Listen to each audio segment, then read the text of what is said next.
Susan Taylor est originaire de Buffalo, dans l'État de New York. Elle affirme que la santé déclinante de l'ancien président Jimmy Carter n'était pas une surprise pour elle, mais que l'annonce de son entrée en soins palliatifs a été un choc.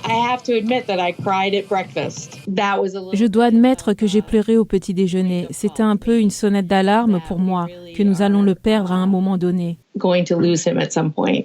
Entre 2006 et 2019, Taylor faisait partie des centaines de bénévoles travaillant aux côtés de Jimmy Carter et de son épouse Rosaline dans le cadre de leur projet Habitat for Humanity. Il consiste à construire des maisons dans le monde entier pour les personnes dans le besoin.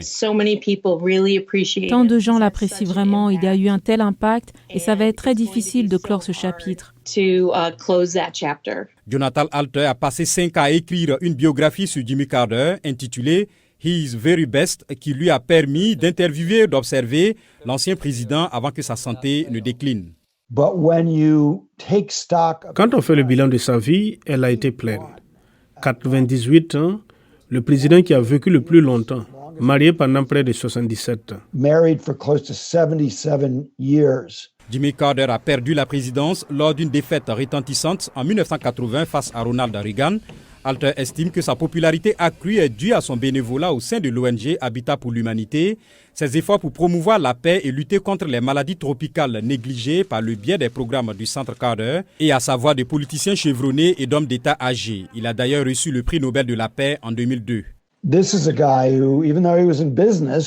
s'il était dans les affaires et qu'il a beaucoup pensé aux résultats financiers dans les années précédant sa présidence, c'est un homme qui a passé la majeure partie de sa vie à penser à ce qu'il pouvait faire pour améliorer la vie des autres. Et cela reste extraordinairement rare. La popularité de Carter s'est aussi accrue lors de ses déplacements dans le pays pour dédicacer et promouvoir les dizaines de livres qu'il a écrits. Il a accueilli des foules dans sa petite église de Plains, en Géorgie, les dimanches. C'est pourquoi Taylor pense que, pour beaucoup, la nouvelle de la détérioration de sa santé est difficile à accepter.